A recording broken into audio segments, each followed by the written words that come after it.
What's going on, good people? Welcome back to another episode of the Journey to Get Funded. Today is day number 8. It's October 3rd, 2023. We made some trades today, so let's get into it. So today's goal was to get my second funded account. So we already have the account for Apex. We hit the profit target. Now we just need to trade for 5 more days, and then that should be up and running very soon. So I also want to have this account too, because this is the one I originally started out on, and I don't want to start something that I can't finish. So I feel like in order for me to do what I said yesterday on yesterday's trade review, which was to take this transition period time waiting for my account to get funded and take this time seriously, in order to do that, it would just make sense to do something that can be measured and something that means something. And getting another funded account really does mean something to me. So I feel like I can put my overall energy and effort into this. So that was pretty much the goal I had coming into today's session. So let's go ahead and discuss what happened today. So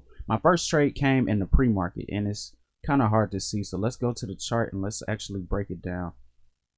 All right, so we're just gonna get rid of all of these annotations for a quick second. We can bounce back and forth between this and the screenshot.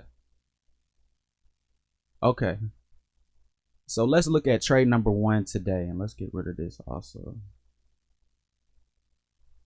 All right, let's do it. So for trade number 1 today, hold on, just got to get everything right. Hold on. All right, good to go. So for trade number 1, I basically just went short during a downtrend as prices came back to retest a previous level of resistance. So notice how for a good amount of time we were trading in a range between 516 and a low of somewhere between 485 and 475 within this zone somewhere. So we just pretty much traded back and forth, but eventually we established a higher low right here. So I was like, okay, if we ever come back down to retest that level, that's where I'll think about going short from. So that higher low eventually led us back up to the top of the range, but once we hit the top of the range, we sold off, created a lower high right here. So let's go ahead and just mark that up really quick. All right, so we established our lower high after we broke back into the range, and then that brought us all the way back down to the lows of the range. So I was like, okay, the previous level that was established that acted as a higher low was this level right here. So if prices are able to come back to this level, I would like to go short from there and then just take it back down to the bottom of the zone. So I looked at this specific candle right here, since this was the low for the swing, and the low candle, the low price for this candle was 496. So I wanted to put my order somewhere between 2 to 3 ticks below that, so I can make sure that I got filled if prices come back up to that level. So I ended up putting a short entry in at 493, and then just took that back down to 477 at the bottom of the zone. So that was trade 1. So that was in the pre-market. Usually I just like to get 1 or 2 good trades in the pre-market and then hold off until the market opens and it's a lot more volume that actually comes in. So when the market did open, that brings us to this point right here at 9:30. We pretty much just played within this overall range for a good amount of time. And then once we established this higher low, we finally broke out of this trading range at 9:42. We established a higher low, so I circled that up, drew my level of support across it, and then we just continued to move up, creating more higher lows as we continued to push higher.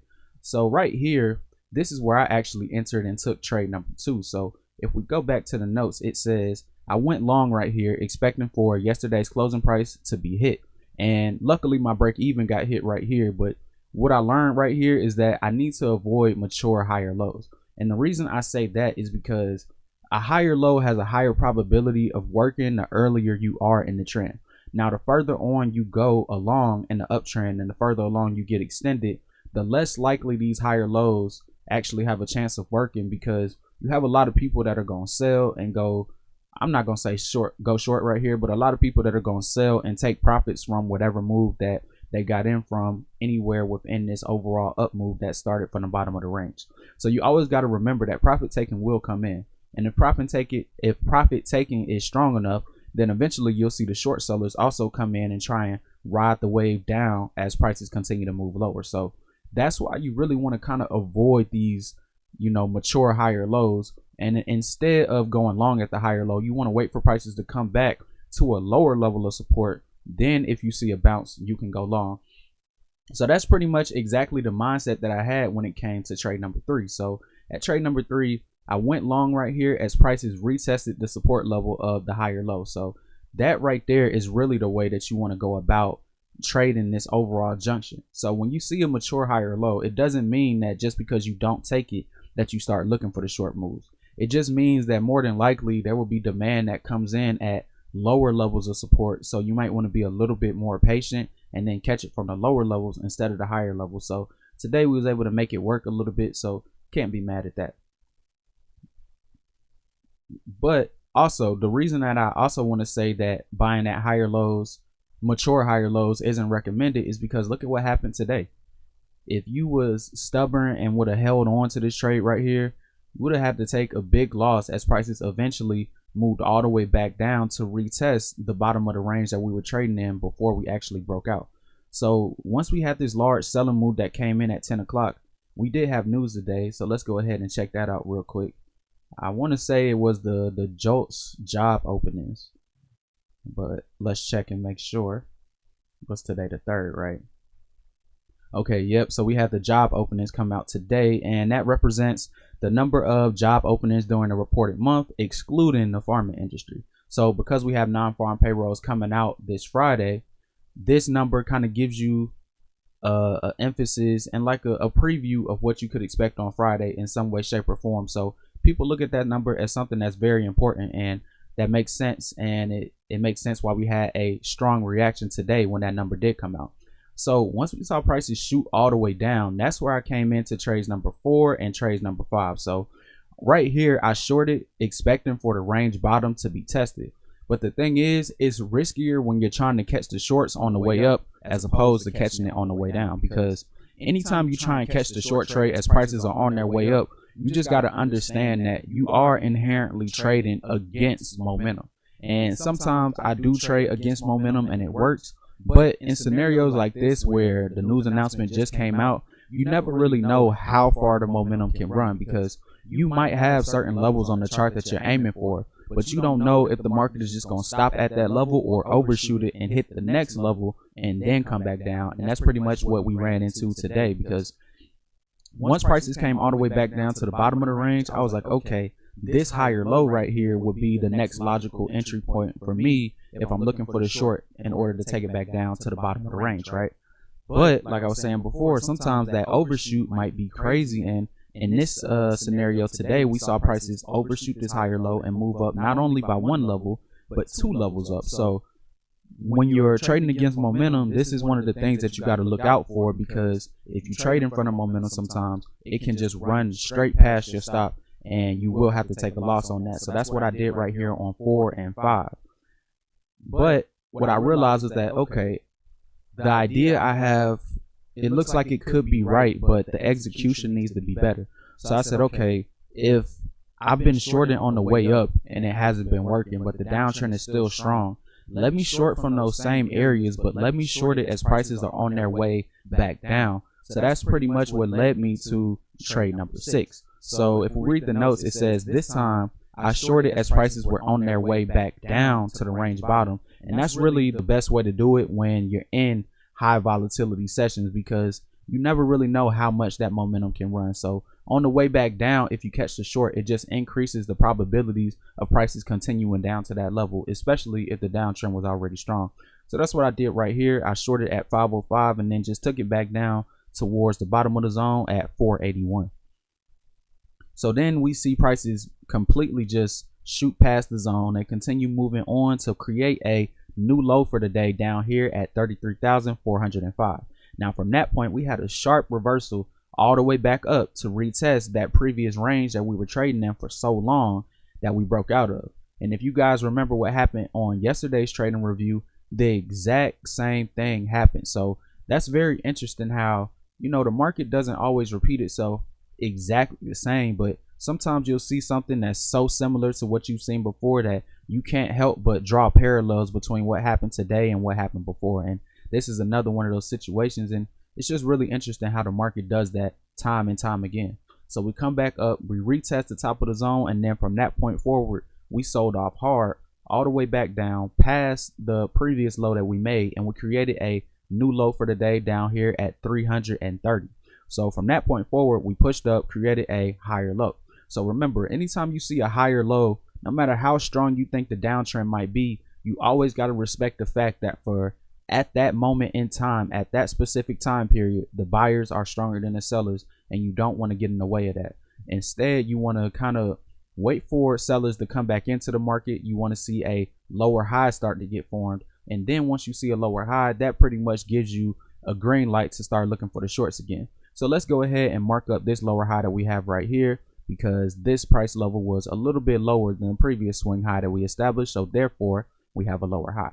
So once prices broke back into the zone, that's where I started to take my next series of trades down here at 7 and at 8. So at 7, I shorted here as prices broke past the previous higher low. So this is the higher low I was talking about right here. Once prices broke past it, I looked to go short, and I was aiming to just take prices back down to the bottom of the zone. But if we read the notes, it says I was way too early right here. And sometimes when you're in times of high volatility, your first entry might not work, but it doesn't mean that you give up on the trade. As long as all of the reasons that you originally was getting into the trade for, as long as all of those reasons still exist, you can go ahead and get back in a second time. So that's pretty much what I did at trade number 8, and I shorted here as prices were on the way back down to the lows of the zone. And that's one of the biggest lessons I've been learning today, is that you can't just go short because prices are coming back into your level.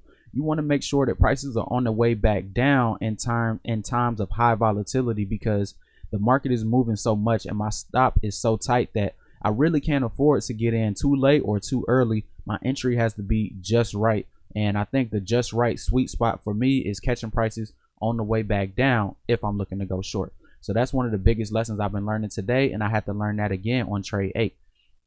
Now we come back to trades 9 and 10 right here. So let's go and read the notes. It says I shorted twice here, expecting for the zone's top. So this upper level of resistance right here, where this previous higher low was, I expected for that level to hold up.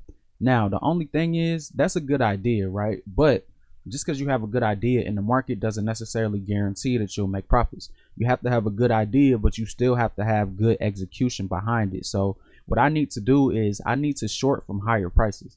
I might have an idea, but I can't chase that idea until I have concrete information. So if we look at 9 and 10 right here, I was short in here, yes, but if let's hide this real quick and get a better view. Okay, so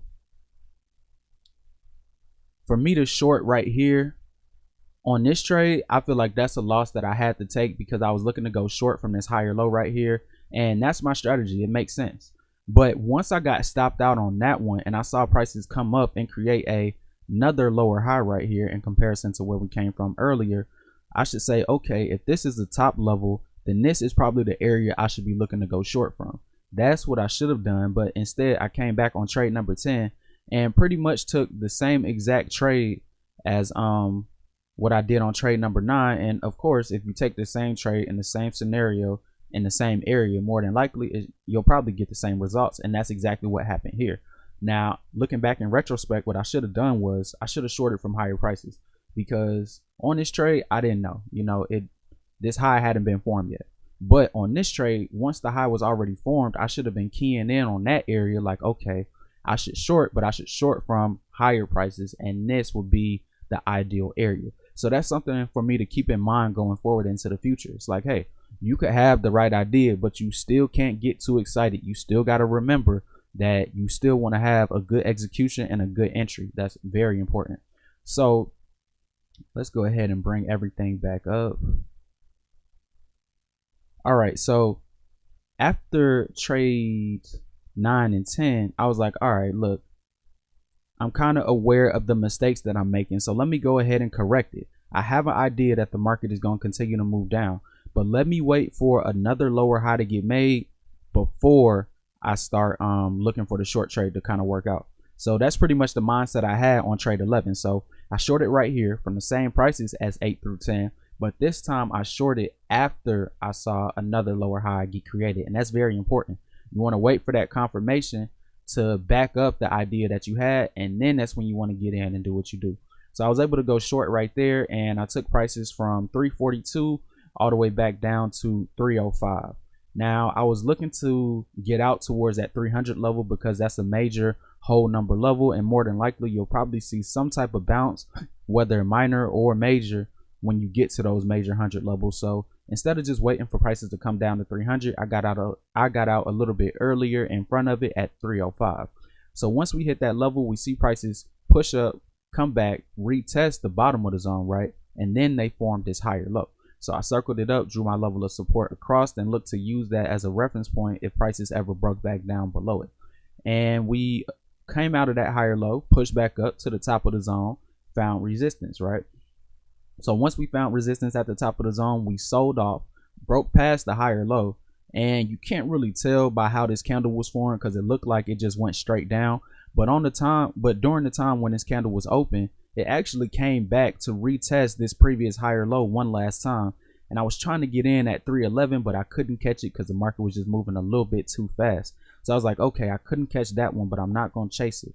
Instead, what I want to do is wait for prices to break this previous swing low right here. And if they do that, if they break that and they come back to retest it, that's where I want to go short from. So that's pretty much the idea that I had on trade 12. So if we read the notes, it says I shorted here as prices came back to retest the prior low, and then I took this down to 250.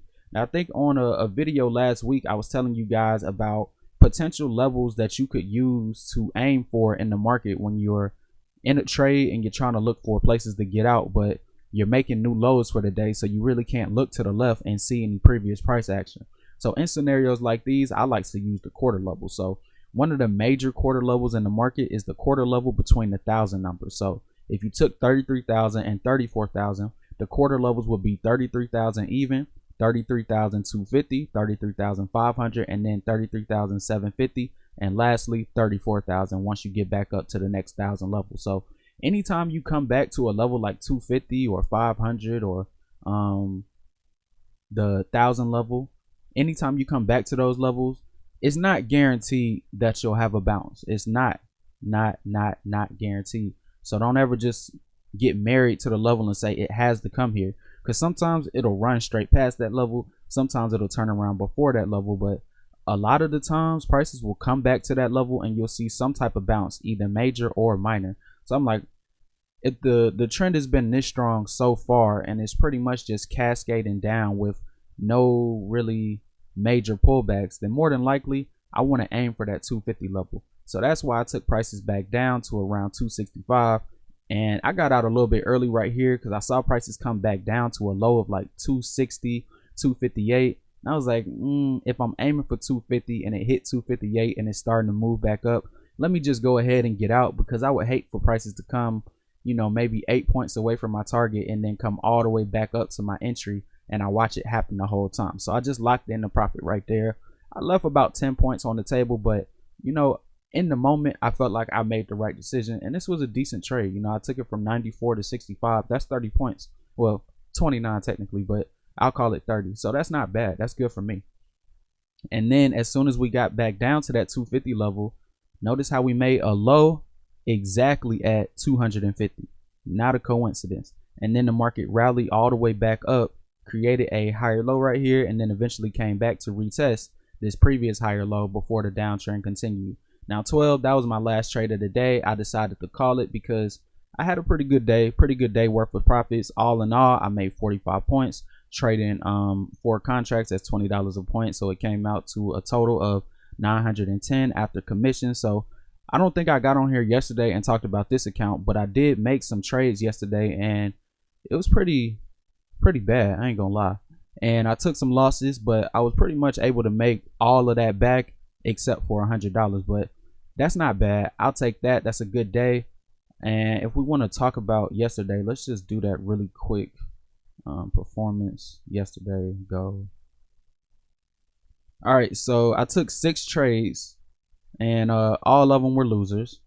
I wish I could go back and look at the actual fills and orders so we could break it down for real, but that's another lesson that I've been learning too. It's like, look, even when you have the bad losing days and you know you're frustrated about your performance, you still got to do a trading review, because I'm looking at it now wishing that I could go back and see what I did wrong, so that way I won't have to repeat those mistakes again. But you live and you learn. So we had a bad day yesterday, but we was able to come back today, do what we were supposed to. So I'm looking to take that momentum into tomorrow and I want to pass this evaluation account, and that's pretty much my main goal. So I'm gonna go into the back testing session tonight, looking to just be more patient when I have good ideas, because I have good ideas when I'm looking at the price action, but I start to get a little bit too excited, like I did on trades 9 and 10, and I just jump in a little bit too early. So I want to practice on, yes, you have that idea, but now you need to practice your patience and learn how to be, you know, calm and patient enough to wait for the market to give you that confirmation signal to confirm that your idea is correct, and then you do what you do and you make the trade that you want to. So that's what I need to work on, and I feel like if I can get that right, I should be able to come back tomorrow and have a pretty good day. So I appreciate you guys for tuning in with me today. I hope you learned a lot about, you know, being a little bit more patient when you see that idea come around. You don't have to get in immediately. Wait for confirmation. So I hope you guys learned a lot about that, because I definitely did. I'll be back tomorrow on October 4th, 2023, ready to run it back again. But until then, you guys have a good one and take it easy.